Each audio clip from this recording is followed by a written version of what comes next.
இன்றைய நிகழ்ச்சியில் பார்த்தீங்கன்னா அட்சய லக்கண பദ്ധதி ஜோதிடர் வாக்கு யோகி திரு பொதுவுடை மூர்த்தி அவர்கள் நம்மிடையே இணைந்திருக்கிறார். வணக்கம் சார். இப்போ பொதுவாகவே பார்த்தீங்கன்னா ஒவ்வொருத்தரோட வாழ்க்கையும் நிர்ணயிக்கிறது பார்த்தீங்கன்னா பொருளாதார நிலை தான். ஒவ்வொருத்தரோட பர்ஸையும் நிரப்பக்கூடிய பணவரவு கிடைக்கணும்னா இந்த 12 ராசிக்காரர்களும் என்ன மாதிரியான பரிகாரங்கள் மேற்கொள்ளணும், அவங்க செல்லக்கூடிய கோயில்கள் என்னென்ன இருக்கும்? அச்சய லக்கணத்தில் மிக முக்கியமாக ஒவ்வொரு 10 வருஷத்துக்கு ஒரு லக்கணம் மாறும். இதை நம்ம சொல்லிட்டோம். இதுக்கு முன்னாடி இந்த பண வரவு அப்படிங்கிற விஷயத்துக்கு முன்னாடி நான் மட்டும் ஒன்று சொல்கிறேன். எப்படின்னா, நீங்கள் அறுவடை அப்படிங்கிறது ஒரு வயலில் நீங்கள் அறுவடையை நீங்கள் கேட்குறீங்க என்கிட்ட. அதாவது நெல் எவ்வளோ வரும்னு கேட்குறீங்க, நெல் அதிகமாக வரணும்னு கேட்குறீங்க. அதுக்கு முன்னாடி நீங்கள் என்ன பண்ணணும் அப்படின்னா, விதைக்கணும். விதைக்கக்கூடிய நிலம் எப்படி இருக்குது, பக்குவமாக இருக்கா, என்ன நிலத்தில் என்ன பயிர் விளையணும். நம்ம போய் சோளம் விளையிற இடத்துல போய் நெல்லை போட்டோம்னா, அப்போ கரிசல் மண்ணில் போய் நம்ம போய் நிலக்கடலை போட்டோம்னா, வண்டலில் போய் நம்ம சோளம் போடும்போது எப்படி இருக்கும், அதோட சந்தோஷமாக இருக்கும். அப்போ என்னுடைய வாழ்க்கையில் நான் என்ன விதைக்கிறேன் அப்படிங்கிறது 10ஆம் மீடியா. அதுதான் நம்ம அழுத்தம் நம்ம சொல்கிறது. இந்த என்ன விதைக்கிறோங்களோ அதுதான் அறுவடை வரும். நான் விதைக்கவே இல்லை, எப்படிங்க அறுவடையை நீங்கள் எதிர்பார்க்க முடியும்? ஆனால் நீங்கள் இந்த 10ஆம் வீடு பலமாக அமையாதான், எவ்வளோ சுமையாக அமையாதான் இந்த 2ஆம் வீடு அவுட்புட் ஆகும். அதுதான் நம்ம எப்பயுமே இந்த 2ஆம் வீடு வருமானத்தை பற்றி, குடும்பத்தை பற்றி, பேச்சை பற்றி. சில பேர் பேச்சை தொழிலாக மாறும். 10ஆம் வீடு சம்மந்தமே படாதுங்க. 10ஆம் வீடே சம்மந்தப்படாது. இந்த 2ஆம் வீடு சம்மந்தப்பட்டுச்சுன்னா பேச்சு திறமை மூலம், சொற்பொழிவாற்றுதல், பேச்சு திறமை, ஆசிரியர்கள், வக்கீல், ஜோதிடர் சம்மந்தப்பட்டது, தரகுகள் மூலமாக உள்ளவங்க, இது எல்லாமே பார்த்தீங்க அப்படின்னா உபதேசம் செய்வதன் மூலமாகவே வருமானம் வந்துடும். அப்போ முதல்ல நம்ம எப்படி 10ஆம் வீட்டு நம்ம முதல்ல பார்க்கணும். 10ஆம் வீடு நல்லா இருந்துச்சு அப்படின்னா 2ஆம் வீடு ஒரு வாய்ப்பு வருமானம் வந்துடும். முதல்ல நம்ம மேஷ லக்கணத்துலேருந்து போயிடலாம். இப்போ மேஷ லக்கணத்துக்கு நம்ம ஒரு கோவில் சொல்கிறோம். இந்த கோவில் எப்படின்னா ஏஎல்பி லக்கணம் தான் போகணும். நம்ம ஜென்ம லக்கணமோ ஜென்ம ராசியோ மேஷமாக இருந்துச்சுன்னா உங்களுக்கு அது பொருத்தமாக இருக்குமான்னு தெரியல எனக்கு. என்னுடைய லக்கணம், என்னுடைய வயதோட லக்கணம் இன்னைக்கு ஏஎல்பி போணுச்சுன்னு வச்சுங்களேன், அஸ்வினி, பரணி, கார்த்திகை 1ல் போணுச்சுன்னா கண்டிப்பாக சேலத்து பக்கத்தில் இருக்கக்கூடிய சுகவனேஸ்வரர் அப்படிங்கிற கோவிலுக்கு நீங்கள் போனீங்கன்னா ஏதோ ஒரு வாய்ப்பு, என்னுடைய வாய்ப்பு என்ன பண்ணுவார், இந்த வருமானத்துக்கு ஒரு வாய்ப்பு உருவாக்குவார், ஒரு வழி கிடைக்கும். இல்லை அப்படின்னா உண்மையிலே எனக்கு ஒரு 40,000 வருமானம் வருதுங்கிறத ஒரு 60,000 வருமானத்துக்கு நம்ம வழியை காமிப்பார். ஆட்டோமேட்டிக் எனக்கு திருப்தியான ஒரு வாழ்க்கையில் சந்தோஷம். இப்போ ஒவ்வொரு ராசிக்கும் இந்த மாதிரி நம்ம ஒரு கோவில் எடுத்து வச்சுருக்கோம். இந்த கோவிலை பொறுத்தளவுக்கு இது பொதுவான நிகழ்வுகள். ஏன்னா அச்சய லக்கணத்துக்கு அப்படிங்கிற ஒரு நிகழ்வு, ஒரு கோவில் அப்படிங்கிறது தனியாக இருக்குது. இதில் வருமானத்துக்கு மட்டும் ஸ்பெசிஃபிக்காக இந்த 2ஆம் பாவத்தில் உள்ள நிகழ்வுகளோட தொடர்புடைய பாவங்களை நம்ம இந்த கோயில்களை குறிக்கிறோம். அடுத்து ரிஷபம். இப்போ ஏஎல்பி நல்லா கேட்டுக்கணும். ஏஎல்பி லக்கணம் ரிஷபமாக இருக்கணும். நீங்கள் ஜென்ம லக்கணம் ரிஷபம், எனக்கு பணம் வரலையேன்னு சொல்லக்கூடாது. கண்டிப்பாக என்ன பண்ணணும்னா அந்த ரிஷப லக்கணத்துக்கு பார்த்தீங்கன்னா பிரசன்ன வெங்கடேச பெருமாள் கோவில், வெங்கடேச பெருமாள், பிரசன்ன வெங்கடேச பெருமாள் எல்லா ஊர்லேயும் இருக்கும். சென்னையிலே பார்த்தீங்கன்னா ஒரு 4-5 பெரிய கோயில் இருக்குது. கும்பகோணத்தில் இருக்குது, காஞ்சிபுரத்தில் இருக்குது, திருப்பத்தூரில் இருக்குது. வேலூர் திருப்பத்தூரில் பிரசன்ன வெங்கடேச பெருமாள் கோவில் ஒரு யதார்த்தமாக நான் ஒரு 20 ஆண்டுக்கு முன்னாடி அந்த கோவிலில் போயிட்டு வந்திருந்தேன். உண்மையிலேயே ஒரு ஆத்ம திருப்தி, சந்தோஷம், வருமானம். அது வருமானங்கிறத விட அந்த நிகழ்வு வருமானத்துக்கான வழியை ஏற்படுத்தி கொடுத்துச்சு. அதை விட்டு ரிஷப லக்கணம் போனிச்சுன்னா கண்டிப்பாக அந்த கோவில் போகணும். மிதனம். இந்த மிதனம் எப்படின்னா பார்த்தீங்கன்னா காற்று ராசி, ஒரு இடத்துல தங்காதுங்க. எப்பயுமே நம்ம இந்த மிதன லக்கணம் வரும்போது மட்டும் கவனமாக இருக்க சொல்லுவோம். ஏன்னா எப்பயுமே அது அங்கவே தங்க நிற்க. இந்த மிதன ராசி, மிதன லக்கணம் ஏஎல்பி போனிச்சுன்னு வச்சுக்கலாம், ஒரு இடத்துல உட்காந்து தொழில் பண்ண மாட்டாங்க, வேலை பார்க்க மாட்டாங்க. இப்போ இந்த ஃபுட்டு டெலிவரி பண்ணுறாங்க பாருங்க, சும்மா அதான் இந்த ட்ராவல்ஸில் ஒரு இடத்துல ஒரு பொருளை ஏற்றிட்டு போகிறது, இப்போ ஃப்ளைட்டில் போகிறது, ட்ராவல் பண்ணுறது, ஒரு இடத்துல இன்னொரு மூவபுள் இருக்கக்கூடியது. இப்போ நான் ஒரு மளிகை கடை வச்சுருக்கேங்க, எனக்கு மிதன லக்கணங்க அப்படின்னு ஒருத்தர் சொன்னான்னு வச்சுங்களேன், நீங்கள் நம்ப முடியாது. எப்படியா நடக்கும், என்ன சும்மா சொல்கிறதா அது? எங்க காற்று எப்படிங்க உட்காரும், காற்றுங்க இருக்குன்னு சொல்ல முடியுமா நீங்கள்? புரியுது, காற்று ராசி தானே. இப்போ வேற என்னன்னா இது ஜோதிடர் பார்க்கும்போது இப்போ நீங்கள் ஆய்வு பண்ணணும். மிதன லக்கணம் ஏஎல்பி போனுச்சுன்னா அவருக்கு உண்மையிலேயே மளிகை கடை வச்சிருக்காருன்னு பார்ப்போம். மளிகை கடை வச்சிருந்தா யாராச்சும் ஒரு ஆளை உட்காரச்சு விட்டு வருது, போய் பொருளை வாங்கி வைப்பாருங்க. அப்போ என்ன நடக்கும் அப்படின்னா, இந்த பொருள் என்ன பண்ணும் அப்படின்னா சின்ன சின்ன நிகழ்வுகள், சும்மா ஒரு பொருளுக்கு போய் வாங்கிட்டு வருவார், சும்மா உட்காந்துருக்க மாட்டார். அப்போ சந்திரமௌலீஸ்வரர், சந்திர சூடேஸ்வரர், சந்திரசேகரர், இந்த மாதிரி கோவிலை வந்து கோயில்கள். கோயில்களை வணங்கினாலே ஒரு ஒரு திருப்தியான ஒரு பரம திருப்தியான எனக்கு ஒரு வாய்ப்பு கொடுப்பாரு.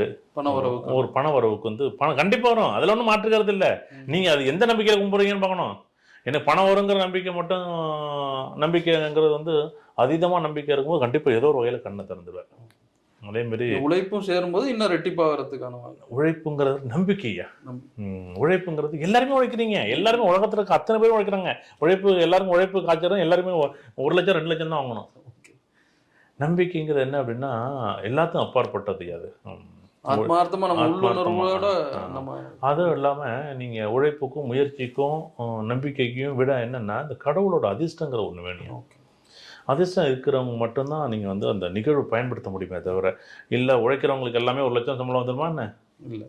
நீங்கள் ஒரு டிப்ளமோ முடிச்சுட்டு 80,000 சம்பளம் வாங்குறாரு, எம்இ முடிச்சுட்டு 20,000 15,000 சம்பளம் வாங்கக்கூடிய சூழ்நிலை இருக்குது. அது நம்மளுடைய தலையெழுத்து நம்ம வாங்கி தான் ஆகணும்னு நம்ம நினச்சிட்டு போகிறோம். அப்போ இந்த கடகராசியை பொறுத்தளவுக்கு ஏன்னா கடகலக்கணம் ஏஎல்பி லக்கணம் கடகலக்கணமாக இருக்கணும். ஏஎல்பி லக்கணம் எது கடகலக்கணமாக இருக்கணும் அப்படின்னு நம்ம பார்க்குறது அப்படின்னா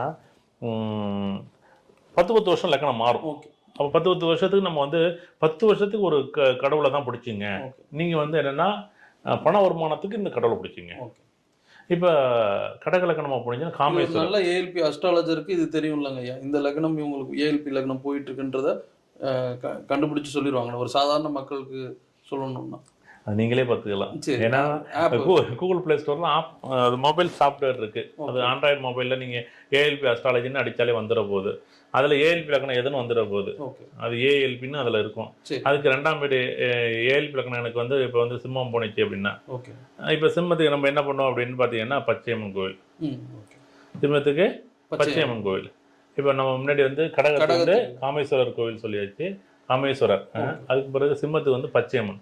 பச்சையம்மன் கோவில் எங்கெங்கெல்லாம் இருக்குமோ சிம்ம ராசிக்காரங்க இந்த பச்சையம்மன் கோயில் கும்பிட்டா இது நாள் வரைக்கும் திருமணம் நடக்கலன்னு வச்சுங்களேன், இந்த திருமணத்துக்கு இது ஒரு வாய்ப்பாக இருக்கும். குடும்பம் ஏன்னா குடும்பாதிபதி வருமானத்துக்கு அதிபதி, குடும்பத்தை அமைத்துக் கொள்வது, குடும்பத்திற்கு கூடிய பிரச்சனைகள். இப்போ இந்த கோயிலை பொறுத்தவரை பணங்கிறது ஒரு பக்கம் இருந்தால் கூட ஒரு நிம்மதியான வாழ்க்கை அல்லது குடும்பத்திற்கு கூடிய பிரச்சனைகளை தீர்க்கக்கூடியது பச்சையம்மன். ஏன்னா இந்த நான் எப்பயுமே சிம்ம லக்கணம் சிம்ம ராசி வந்து போனுச்சுன்னா அது அந்த அச்சய ராசி கேது தசையோ சுக்கிர தசையோ சூரிய தசையோ ஸ்டார்டிங் வந்துச்சுன்னா ஒரு அந்த பச்சையம்மன் கும்பிடும்போது பெரிய ஒரு மாற்றத்தை கொடுக்குங்க, ஒரு சந்தோஷமான ஒரு வாழ்க்கை கொடுக்கும். கன்னி லக்கணம். இந்த கன்னி லக்கணம் பார்த்தீங்க அப்படின்னா எப்பயுமே வந்து கரடு முரடான நிகழ்வுகள் தான். எல்லாத்துக்கும் மக்கு உழைக்கிறது தான் கடவுள். இந்த கன்னி லக்கணம் பார்த்தீங்கன்னா எப்போ பார்த்தாலும் உழைப்பு அதிகம், ஆனால் ஊதியம் எப்படி கிடைக்கும்னு வச்சுங்களேன், ஏதோ கிடைக்கும் அவ்வளோதான். அது நீங்கள் ஐஏஎஸ் ஐபிஎஸ் கவர்மெண்ட் வேலை பார்த்தாலும் சரி, இல்லை நம்ம பாமர மக்களாக இருந்தாலும் சரி, இல்லை கூலி தொழிலாளியாக இருந்தாலும் சரி, இல்லை சூப்பர் மார்க்கெட்டில் ஒர்க் பண்ணாலும் சரி, உழைப்புக்கேற்ற ஊதியம் அப்படிங்கிறது இந்த கன்னி லக்கணத்துக்கு கொஞ்சம் கிடைக்கிறது கஷ்டம் தான். நான் 2 ஆள் வேலையை பார்ப்பேன், ஆனால் எனக்கு ஒரு ஆள் வேலை தான் சம்பளம். அந்த மாதிரி ஒரு நிகழ்வு ஏற்படுத்துறது இந்த கன்னி லக்கணம். இந்த கன்னி லக்கணத்துக்கு வந்து காமாட்சி அம்மனை பிடிச்சிக்கிட்டா, காமாட்சி அம்மனை பிடிச்சிக்கிட்டாலே எப்படின்னா ஒரு ஆத்ம பரம திருப்திங்க. அது அது அப்படியே அதுக்கிட்ட சரணாகதியாக அடையணும். அந்த தெய்வங்கள்ட்ட எப்படின்னா நம்பிக்கைங்கிறது எப்படின்னா அது எவ்வளோக்கு எவ்வளோ நம்ம அதுகிட்ட போய் சரணாகதி அடைகிறோம்களோ அப்படியே எனக்கு இவங்க கொடுப்பாங்க, எப்படி கொடுப்பாங்க, எந்த வழியில் கொடுப்பாங்க, யார் கொடுப்பா, எனக்கு என்ன நிகழ்வு நடக்க போகுது, நான் எவ்வளோ தொழில் பண்ணுறேன், எனக்கு தொழில் பண்ணுறேன்னா எனக்கு 20,000 தான் 30,000 வருமானம் வரும்னு தெரியும், இதை விட எப்படி கூட கொடுப்பாங்க நீங்கள் ஆய்வே பண்ணாதீங்க, அதுகிட்ட சரணாகதி அடைங்க மனப்பூர்வமா. அது காமாட்சி அம்மன் என்னோட வாழ்க்கையில வருமானம் வந்து கண்டிப்பா ஏதோ ஒரு வகையில எனக்கு வந்து அதிகப்படுத்தி என்னுடைய வாழ்க்கைக்கு ஒரு வளம் கொடுக்கும் அப்படின்னு நம்பினாலே ஏதோ ஒரு ரூபத்துல வந்துருங்க. அது வழியை கூட அந்த நேரத்துல வாப்பா இந்த ஒரு வேலை இருக்கு இதையும் சேர்த்து பண்ணப்பா அப்படின்னு அப்பதான் சந்தோஷமா இருக்கும். இது இது எப்படின்னா இது உணரணும். இப்போ ஏஎல்பி அஸ்ட்ராலஜர் ஏஎல்பி ஜாதகம் பார்க்குறவங்களுக்கு இதை பற்றி கேட்டாங்கன்னா தெரியும் உங்களுக்கு. துலா லக்கணம். இந்த துலா லக்கணத்துக்கு வந்து கூடுதுறை பவானி கூடுதுறையில் சங்கமேஸ்வரர் இந்த 3 இடம் சங்கமிக்கும். சங்கமேஸ்வரரில் ஒரு தடவை போயிட்டு வந்தாங்கனாலே பணம் வந்து ஒரு மாற்றத்தை குறிக்கும், பணம் வந்து ஒரு யோகத்தை கொடுக்கும் இந்த துலா லக்கணத்துக்கு. விருச்சிக லக்கணம். இந்த விருச்சிக லக்கணத்தை பொறுத்தளவுக்கு ஒரு எதிர்பாராத ஒரு யோகத்தை கொடுக்கக்கூடிய இந்த விருச்சிக லக்கணம் சம்பந்தமே இல்லாமல் எப்படின்னா நான் கஷ்டமே பட மாட்டாங்க, நான் படிப்புங்கிறது வேற, தொழிலுங்கிறது வேற, என்னுடைய அனுபவங்கிறது வேற, இதெல்லாம் தாண்டி எனக்கு ஒரு வாய்ப்பு இருக்கும். ஜாதகர் கஷ்டப்படுவார். எப்படி? ஜாதகர் படும் என்ன உலகத்துல கூடிய விருச்சிகராஜை பத்தி கேட்டா சொல்ல முடியாங்களே, சார் உலகத்துல என்ன மாரி கஷ்டப்படுறது யாருமே இல்லைன்னு சொல்லுவாங்கல்ல. ஆனா நான் இப்பயும் சொல்றேன், விருச்சிகராஜிக்கு பண வரவா இருக்கட்டும், அதிர்ஷ்டமா இருக்கட்டும், இல்ல குருட்டு யோகமா இருக்கட்டும், வேலையா இருக்கட்டும், இதெல்லாம் எதிர்பாராம எப்படி அமையுன்னே தெரியாது. எப்படி அமையும்? அது ஏதோ ரூபத்துல பூர்வ புண்ணியத்தோட அதெல்லாம் பூர்வ புண்ணியம். இப்ப விருச்சிகராஜி கேட்டு பாருங்களேன், கஷ்டம்னா தலைக்கு மேல கஷ்டம் இருக்கும். ஆனா அதை பத்தி ஒரு நாள் கூட யோசிக்க மாட்டோம். வந்தா வருது.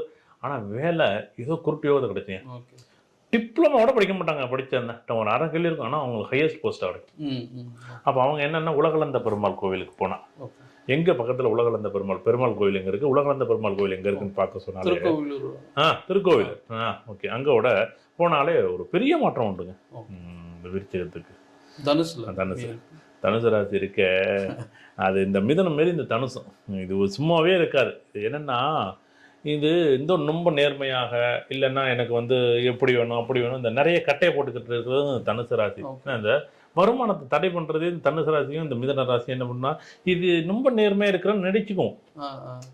நான் தான் உலகத்திலேயே நேர்மையா இருக்கிறேன் அப்படின்னு சொல்லுவோம் இந்த தனுசு ராசி. நீங்க பார்த்து, ஏன்னா உண்மையும் இருப்பாங்க, அங்க உண்மை இருக்கும். ஆனா அந்த உண்மை இருந்தாலும் கூட சில இடத்துல வந்து பாதை வந்து இப்போ ஒரு நான் வந்து போரூர்ல இருக்கேன். நான் போரூர்லேருந்து இப்போ எக்மோர் போகணும்.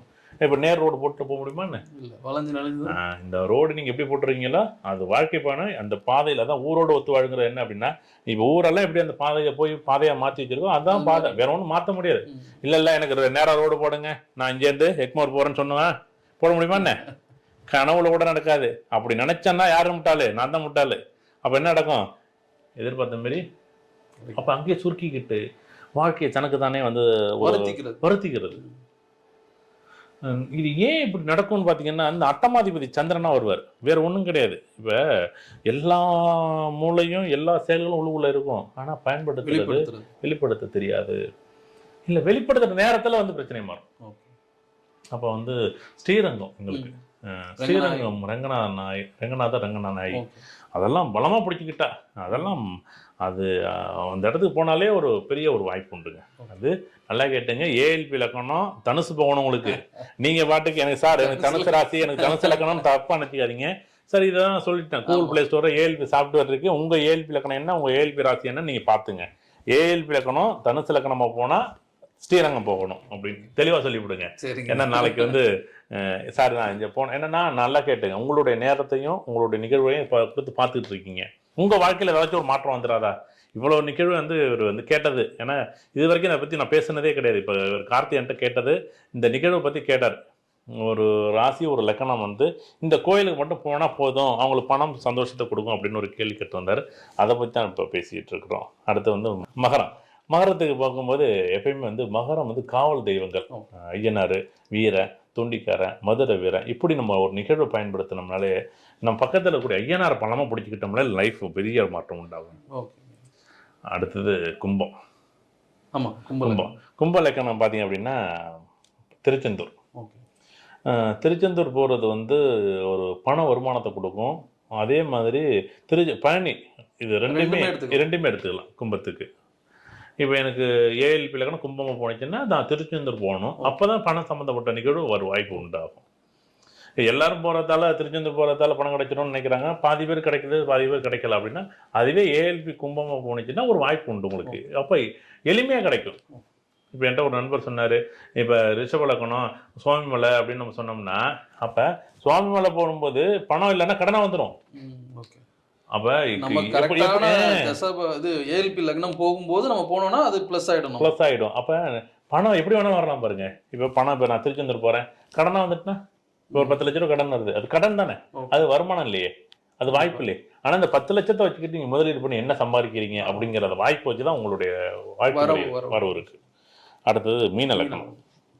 ஏஎல்பி மீன லக்கணம் வரும்போது நரசிம்மர், யோக நரசிம்மரோட கோவில் எங்கெங்கெல்லாம் இருக்கோ, நீங்கள் வந்து இப்போ கடைசி நம்ம வந்து சோளிங்கர் அங்கே ஒரு தடவை போயிட்டு வந்தாலே இந்த மீன லக்கணம் மீன ராசிக்கு ஒரு வாய்ப்பு உண்டு. அது ஒரு எதிர்பாராத ஒரு சந்தோஷத்தை கொடுக்கக்கூடிய அமைப்பு. இந்த மாதிரி 12 லக்கணத்துக்கு இந்த 12 இடத்துங்களில் போய் சந்திக்கும் போது ஏதோ ஒரு நபர் ஒரு வாய்ப்பு கொடுப்பாங்க, பயன்படுத்திக்கலாம். அது ஏஎல்பியா லக்கணம் போனுச்சுன்னா கண்டிப்பாக ஒரு யோகம் கொடுக்கும். நிச்சயமா பண உறவு பற்றி நிறைய விஷயங்கள் ஷேர் பண்ணியிருக்கீங்க. இதுவரைக்கும் நீங்கள் சொல்லாத விஷயங்கள்லாம் சொல்லியிருக்கீங்க. நேயர்களுக்கு வந்து இது மிக்க பயனுள்ள ஒரு விஷயமா தான் இருக்கும்னு நான் நம்புகிறேன். அது மட்டும் இல்லாமல் நல்லா புரிஞ்சுக்கங்க, ஐயா சொன்னது எல்லாமே ஏஎல்பி லக்னம். மேஷமாக இருந்தால், ரிஷபமாக இருந்தால், மிதுனமாக இருந்தாலும் இந்த 12 லக்னங்களுக்கு உண்டான கோயில்கள் மட்டும்தான் சொல்லியிருக்காங்க. முதல்ல உங்களுடைய ஏஎல்பி லக்னம் எதுன்றத ஏஎல்பி ஜோதிடர்கிட்ட கேட்டு தெரிஞ்சுக்கோங்க. அப்படி இல்லைன்னா கூகுள் ப்ளே ஸ்டோரில் போயிட்டு ஏஎல்பி ஆப்பை டவுன்லோட் பண்ணி அதில் உங்களோட டீட்டெயில்ஸ் நீங்கள் என்ட்ரு பண்ணிங்கன்னா அதில் ஏஎல்பியில் உங்கள் லக்னம் வந்து காட்டும். அந்த லக்னத்துக்கு என்னென்ன பணவரவை கொடுக்கக்கூடிய கோயில்கள் ஐயா சொல்லியிருக்காங்களோ அதுக்கு போனீங்கன்னா நிச்சயமாக முழு நம்பிக்கையோடு போங்க. உங்களுக்கான பணவரவு அந்த கோயிலில் நிச்சயமாக இருக்கும். இது வந்து 100% நம்ம வந்து உறுதியிட்டு சொல்லக்கூடிய ஒரு பணவரவை கொடுக்கக்கூடிய கோயில்களை தான் ஐயா சொல்லியிருக்காங்க. நிச்சயமாக உங்களுக்கு இந்த பதிவு வந்து யூஸ்ஃபுல்லாக இருக்கணும் நம்புகிறேன். ரொம்ப நன்றிங்க ஐயா. ஒரு என்ன சொல்கிறது, ஒரு இன்ஃபர்மேட்டிவான விஷயத்த யார் ரொம்ப நாள் தேடிட்டு இருந்த ஒரு விஷயத்த எல்லாருக்கும் எடுத்துகிட்டு போயிருக்கீங்க.